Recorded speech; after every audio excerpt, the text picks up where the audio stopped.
방송인, 강사, 상담 전문가 등 다양한 달란트의 소유자 권영찬 집사. 1992년 대학 개그 콘테스트로 개그맨 데뷔.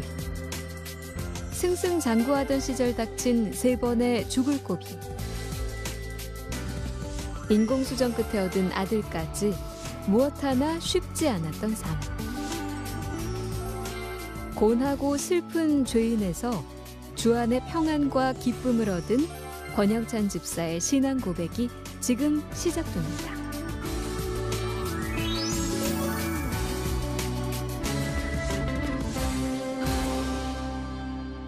최근 근황 먼저 여쭤볼게요. 최근에는 좀 많이 바쁜 것 같아요. 제가 월 한 3-4개 프로그램의 MC나 게스트를 맡고 있고요. 불행은 끝이 아니라 행복의 시작입니다라는 주제로 행복 재테크에 대한 강연을 한 월 10회에서 15회 정도 하고 있습니다. 그리고 연합 신학대학원이죠. 연세대학교 신학대학원에서 상담 코칭학기 이제 석사 이제 마지막 학기를 공부하고 있고요. 최근에 나이가 40 중반이 훌쩍 넘었는데 얼마 전에 또 둘째가 인공수정 4번 만에 태어나서 그 4살짜리랑 1살짜리랑 놀아준다고 그냥 기쁜 마음으로 섬기는 마음으로 그냥 최선을 다하려고 노력하고 있습니다. 네. 예, 그러시면서 책도 내셨다는 소리 들었어요. 네. 지난 5월 30일 날 이제 당신이 기적의 주인공이다는 이제 책을 냈는데요. 최근에 제가 이제 많은 봉사나 이제 기부를 하고 있는데 또 참여하고 있는데 사실은 굉장히 아팠던 분들, 좌절한 분들, 희망을 잃은 분들에게 용기를 드리는 거거든요. 바로 지금 울고 있고 또 고개 숙인 여러분들이 몇 년 후에는 또 얼마 후에는 당신이 기적의 주인공입니다라는 이야기를 드리는데 그 책의 계약금과 저자 수익을 제가 가지면 안 될 것 같아서 그 책의 수익금을 일단은 연세대학교 그 아프리카나 남미 또 아시아의 가난한 신학생들을 후원하는 장학금으로 이제 송도 GIT 장학금에 일단은 기부를 하고요. 다해 공동체에도 제가 이제 캄보디아에 이제 컨테이너 기부하는 기금으로 들어가고 또 한부모 가정 그 후원금으로도 들어가고 또 학교 폭력 예방재단 그렇게 4군데로 모두 이렇게 골고루 가게끔 제가 이렇게 해놨거든요. 그랬더니 이제 많은 분들이 이왕 책을 읽으시면서 용기를 많이 얻었다고 하더라고요. 왜냐하면 제가 죽을 뻔한 3번의 고비를 솔직하게 다 고백을 했거든요. 희망과 꿈을 잃지 않는 게 사실은 우리 크리스찬의 제일 중요한 덕목인 것 같아요. 하나님을 사랑하고 내가 하나님의 아들이고 딸이잖아요. 그런데 내가 좌절할 필요가 없는 게 사실은 든든하게 뒤에서 하나님이란 분이 떡 하고 버텨주시면 사실은 아무리 힘들어도 그건 힘든 게 아니라 잠시 잠깐이거든요. 최근에 대한민국에서 1000만이 넘는 영화가 가끔 나왔단 말이에요. 근데 그 영화 속의 주인공을 보면요. 꼭 시련이 한두 번이 아니라 한 3-4번씩은 있더라고요. 그런데 정말 내가 성경 안에 그런 주인공처럼 아니면 하나님의 정말 사랑을 받는 아들과 딸이라면은 사실은 그 정도 시련도 기쁘게 감사한 마음으로 받다 보면은 좀 더 큰 사람이 되지 않을까라는 생각을 한번 좀 이렇게 전해드리고 싶습니다.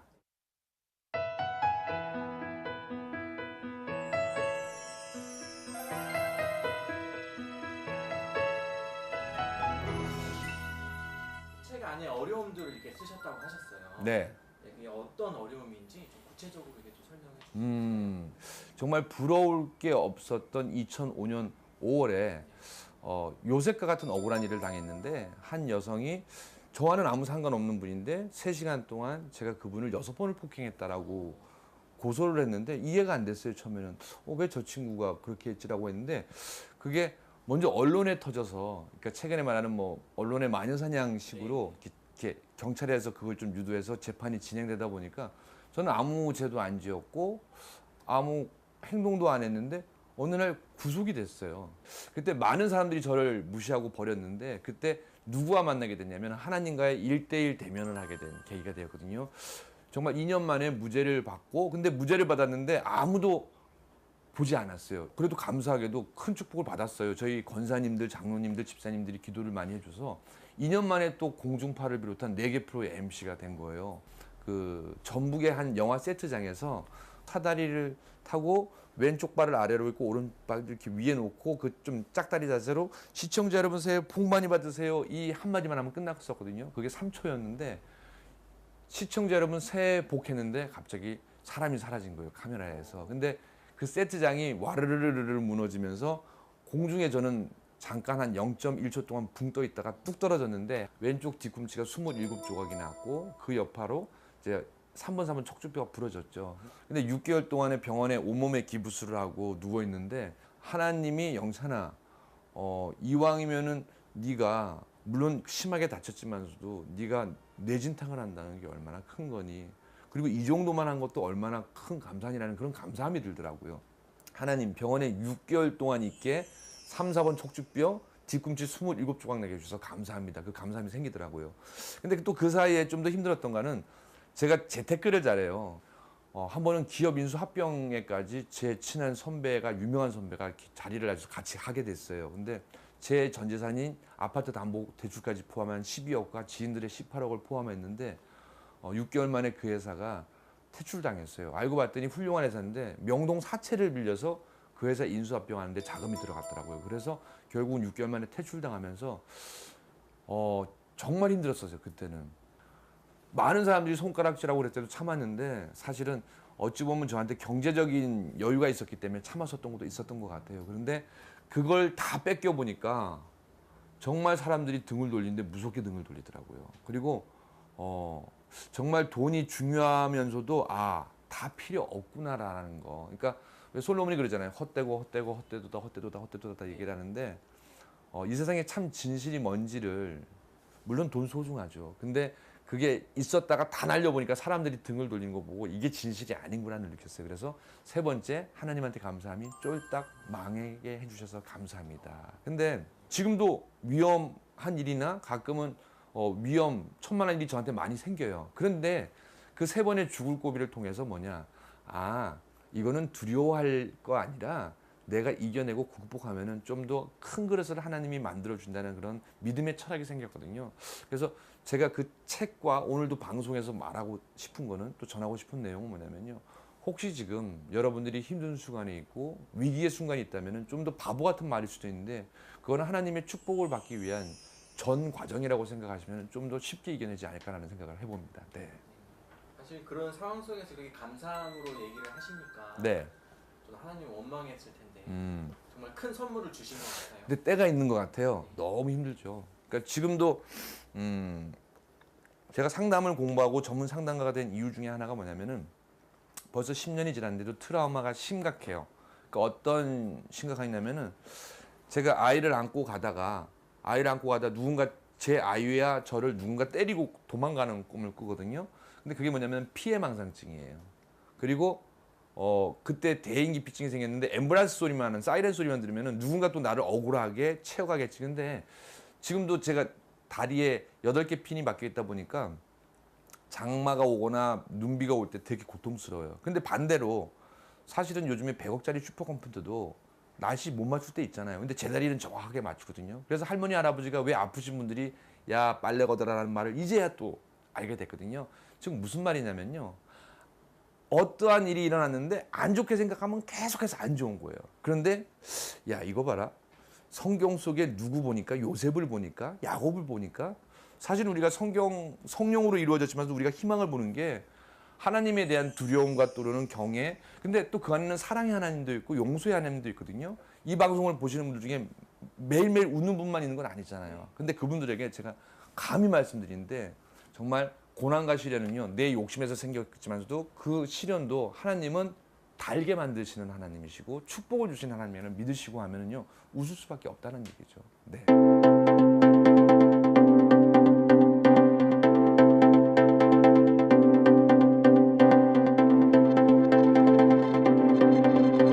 멘토의 어떤 부분이 그렇게 이제 나의 멘토라고 이렇게 생각이 됐는지 얘기해 주시죠. 저한테 좀 멘토분이 많아요. 제가 이렇게 봉사하게끔 보여준 최일도 목사님, 또 제가 지금 이제 전문 상담가로서 알 수 있겠던 뭐 권수영 교수님, 뭐 정석환 학자님, 유영민 교수님, 많은 분들이 있는데 그분은 저한테 독특해요. 왜? 47년 동안 저를 위해서 기도해 줬어요. 그리고 그분이 언제 참 대단한 멘토라는 걸 느꼈냐면요, 제가 힘든 순간에 구치소에서 어느 날 그분이 면회를 와서 성경책을 넣어주더라고요. 그리고 저한테 묻더라고요. 너 한간에 기사를 보니까 이런 뉴스가 있는데 너가 정말 이런 놈이니라고 하더라고요. 그래서 나 알잖아요. 나 그런 사람 아닌 거. 그러면은 이거는 내가 봤을 때 인간적으로 풀지 못하는 일이다. 기도하자. 이 성경 속에 답이 있다고 그걸 밀어주는데 참 재미난 분이구나. 어찌 보면 신앙이 정말 이야 대단한 분이라는 생각했거든요.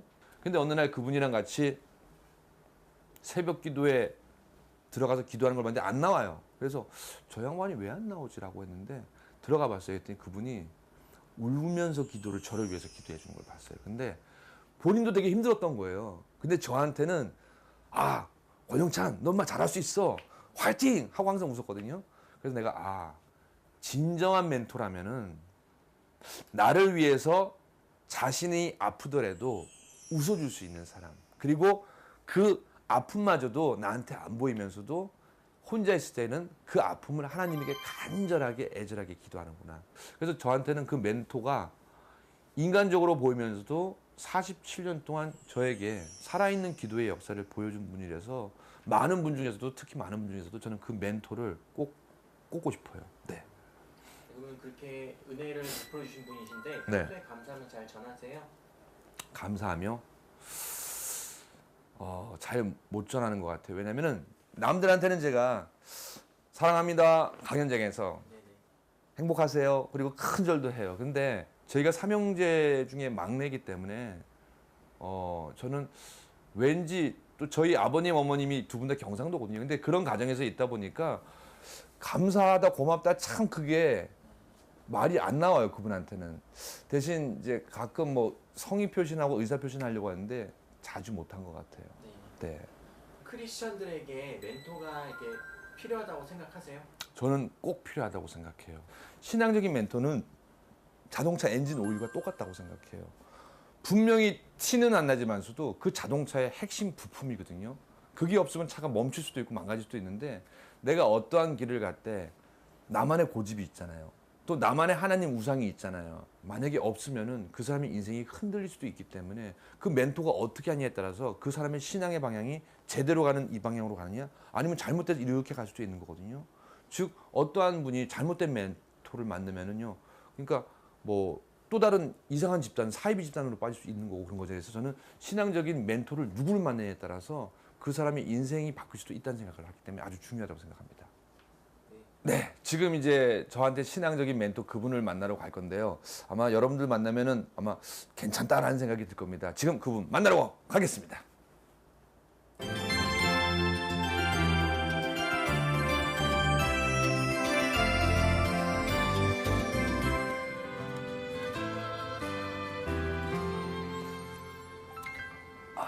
아유, 저기서 기도하고 계시는구나.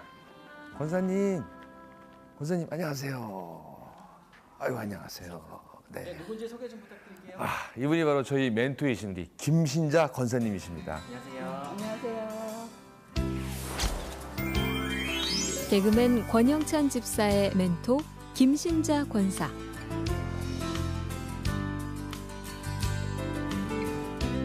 권영찬 집사의 육신의 어머니이자 기도의 어머니인 김신자 권사는 세 아들을 믿음의 자녀로 키워냈다.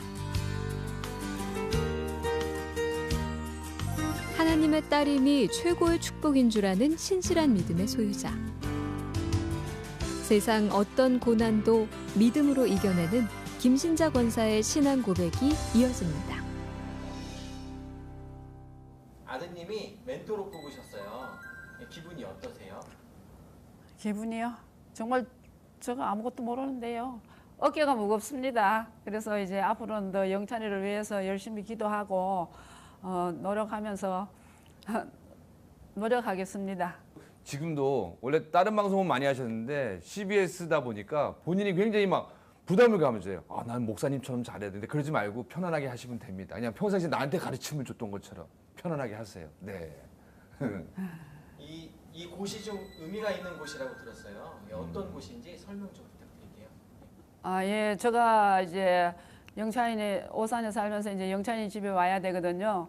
그래서 영찬이 집에 처음에 와가지고 이렇게 교회를 찾았어요. 새벽에 나가서 기도를 해야 되는데 교회가 어디 있을까 하고 찾아봤는데 또 다른 사람들이 저쪽에도 가면 교회가 있다고 이제 가르쳐 주더라고요. 그랬는데 내가 이렇게 와 보니까 이 늘푸른 교회가 있어요. 그래서 이제 여기서 기도해도 되겠구나 하고서 제가 이제 새벽에 와서 날마다 와서 기도를 했습니다. 좀 더 네. 이제 얘기를 드리면요.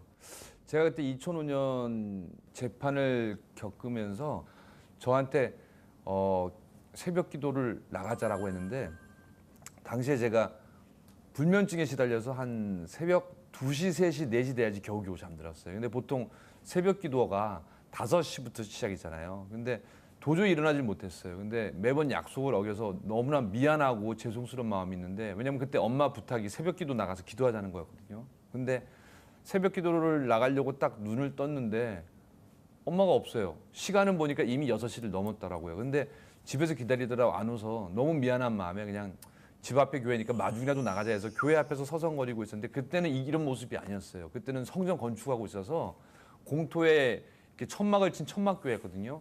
근데 엄마가 안 나오니까 이상하다. 왜 제가 가끔 할머니라고 해요. 이 할머니가 왜 안 나오시지라고 해서 딱 들어가 봤는데 수많은 어머님들 사이에서 저희 어머니를 딱 발견했어요. 근데 그 전까지는 어머니가 저보고 구치소 올 때도 웃으면서 성경 넣어주고 너 기도해라. 하나님이 너 기도 다 들어준다. 용기 잃지 마라. 항상 웃으면서 얘기했는데 그때 어깨를 이렇게 들썩이면서 가까이 가서 기도 소리를 들어보니까 기도도 못하고 울고 있더라고요. 그러니까 하나님 하나님 하면서 우는데 제가 그때 가슴이 찢어졌어요. 왜냐면은 나의 영적인 아버지 하나님 아버지도 만약에 가슴이 있고 심장이 있다면 이만큼 엄마 마음으로 찢어지겠구나 해서 제가 원래는 포기할까 하다가 엄마의 우는 모습을 보고 내가 정신 차려야겠구나. 내가 엄마한테는 이렇게 힘이 돼줘야 되는데 저렇게 우리 엄마는 울고도 울고 싶지 못하고 나한테는 웃다가 교회 와서 혼자 이렇게 우는 거 보거나 했는데 바로 이 교회가 그런 기도의 교회, 믿음의 교회에서 저희한테는 이 늘푸른 교회 예배당이 되게 소중하고 중요하고요. 또 그 다음에도 저도 몇 번 와서 기도를 했고 어머니도 만약에 새벽 기도 하실 거면은 집 앞에 있다 보니까 이 늘푸른 교회를 많이 찾는 편이죠. 네. 이렇게 아들을 위해서 기도를 하셨다고 하셨어요. 그때 혹시 기억하세요? 네, 기억합니다. 그때는 이제 참 처음에 하나님께서 요한복음 14장 1절 말씀에 보면요. 너희는 마음에 근심하지 말라. 하나님을 믿으니 또 나를 믿으라고 하셨잖아요. 그래서 이제 그 말씀을 붙잡고 이제 날마다 이제 걸어 다니면서도 하나님 우리 영찬이 이번에 한 번만 용서해 주세요. 예, 우리 영찬이 한 번만 용서해 주세요. 그러면서 걸어 다니면서도 기도를 했고요. 그래서 교회 와서도 교회 오면은 그냥 참 영찬이 보는 데는 눈물을 흘릴 수가 없고 뭐 누구한테도 가서 또 눈물을 흘릴 수도 없잖아요. 근데 하나님 앞에는 와서 내가 어린 나이가 되어서 하나님 아버지 영찬이 한 번만 용서해 주세요. 용서해 주면 이 다음에 이제 하나님 나라의 큰 일꾼이 될 거예요 하고서 그렇게 기도했습니다. 집사님이 보시는 어머니는 어떤 신앙인이세요? 어머님은 일단 대단해요. 근데 대단하다는 게 저를 위해서 정말 46년 동안 기도해주고 지금 47년째 기도를 해주시는 거거든요. 사실은 삼형제 중에 막내였지만서도 뭐 큰형이 의대 공부하면서 대학원 가면 제가 먼저 돈을 벌었기 때문에 거기도 좀 보태드렸고요. 또 뭐 형도 결혼할 때도 제가 조금씩 보태드리다 보니까 내가 이 집의 기둥이라는 생각을 하고 가끔은 막내인데 내가 왜 이걸 해야 되라고 하는 생각도 있었는데 그러니까 그 일이 있기 전까지는 어머니의 그런 기도의 힘이 큰지 몰랐어요. 그냥 내가 알아서 잘난 줄 알았는데 근데 2005년 그 사건 다음에 아버지도 돌아가셨죠. 기댈 데가 없는 거예요. 남의 집을 방문할 때도 기도로 먼저 시작하고 또 어디에 가서 뭐가 생기면은 기도로 시작하고 제가 심지어는 어떨 때 너무 고마워서 용돈을 드려도 그 용돈 중에 일부를 11조로 내시는 걸 봤거든요. 그러니까 그 모든 것을 하나님의 기준에 맞춰서 하고 그러니까 저도 그걸 좀 많이 배우게 돼요. 어머니는 항상 뭐가 생기면 무조건 10분의 1은 하나님한테 먼저 드리고 기도하시는 분이에요. 그러니까 저한테는 기도의 어머니죠. 기도의 어머니. 네.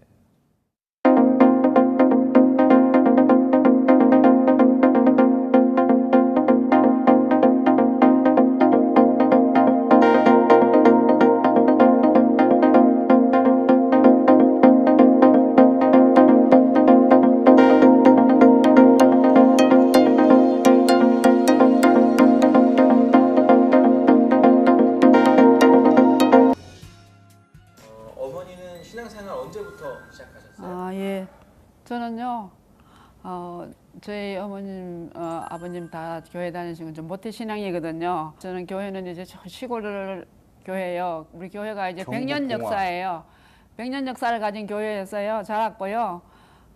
그리고 이제 거기서 이제 저희 어머님하고 이제 주일날마다 가서 청소하고 또 먼 데서 오는 그 시골에는 한 10리 넘는 데서 한 4km 넘는 데서 다 교회 오시거든요. 그게 그날 왔다가 또 정심을 해드려야 되잖아요. 그래서 정심으로 이제 봉사하고 그렇게 하고 이제 그렇게 자랐습니다. 그리고 이제 어머님의 믿음 좋으신 저희 어머님 밑에서 자라서 이제 저희 어머님 만날 새벽기도 1년 365일 새벽기도 안 빠지시고 또 저희 어머님 만날 나가서 옛날에 땡땡 하는 종 치는 거 있잖아요. 새벽마다 예, 종 치시고 그렇게 앉아서 자랐습니다. 그래서 저는 이제 그걸 보고 설랑 자라서 이제 결혼해서 아이들도 이제 주일날 교회 안 가면은 큰일 나는 줄 알고 이제 그렇게 특히 외갓집에는 그렇게 키웠습니다. 뭐 이모부님이나 해서 목사님이 되게 많으세요. 그러니까 외가 쪽으로는 이렇게 목사님이 밟혀요. 그러니까 저도 어렸을 때 그래서 목사님이 꿈이었고. 저희 이제 언니 두 분이 다 저 목사님 사모님이 됐어요. 그래서 저도 이제 참 어머님이 이제 목사 사모로 키운다고 많이 기도해 주시고 그랬습니다.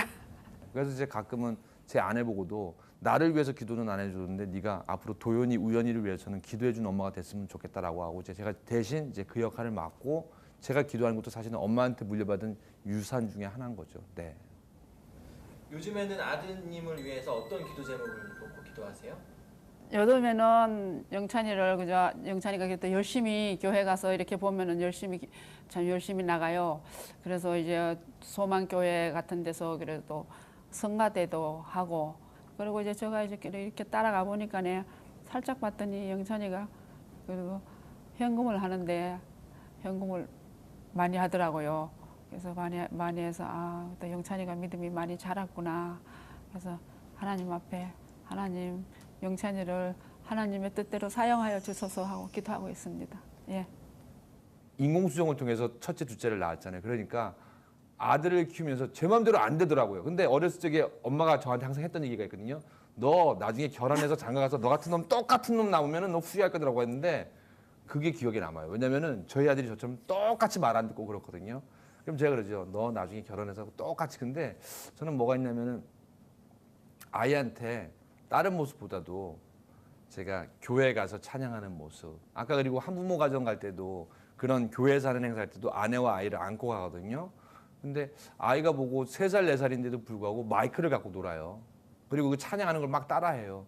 그런 걸 보고 내가 아이한테 어떤 걸 보여주면은 아이가 그걸 보고 그대로 따라하겠구나를 느끼니까 저는 어머니를 보면서도 내가 과연 우리 엄마처럼 내 자식이 그런 억울하거나 어려운 일 있을 때 내가 옆에서 이렇게 정말 믿음의 반석처럼 기도를 해줄 수 있을까? 그건 사실은 좀 의문이거든요. 그래서 좀 그렇게 되려고 좀 노력하는 편이죠. 네.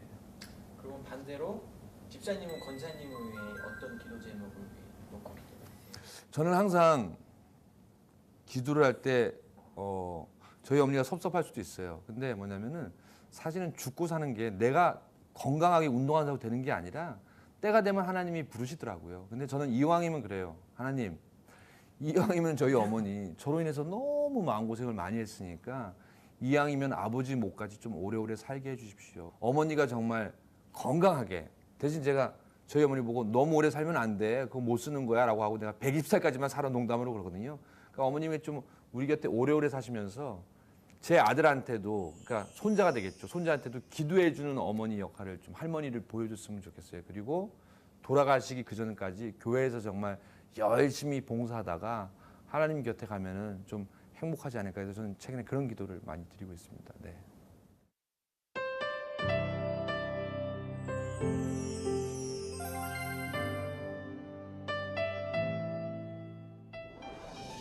혹시 그 어머니께서 아들에게 뭐 지금 하고 싶은 말이나 당부하고 싶은 말씀 있으시면 질문해 주세요.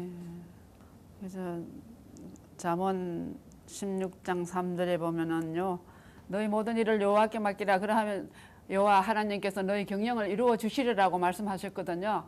그러니까 그 말씀을 붙잡고 그 말씀을 붙잡고 나갔으면 좋겠어. 영찬이 건집사가 됐으면 좋겠습니다.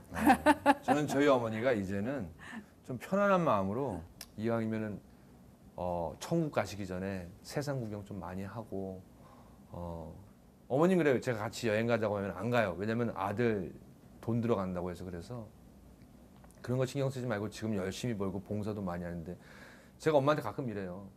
아니 다른 모르는 분들도 시각장애인 계안수술도 도와드리고 다른 모르는 아프리카 장학생도 내가 후원해 주는데 저는 엄마가 좀 많이 행복했으면 좋겠어요. 그만큼 제가 큰 죄를 많이 졌기 때문에 그래서 엄마한테 너무 고맙고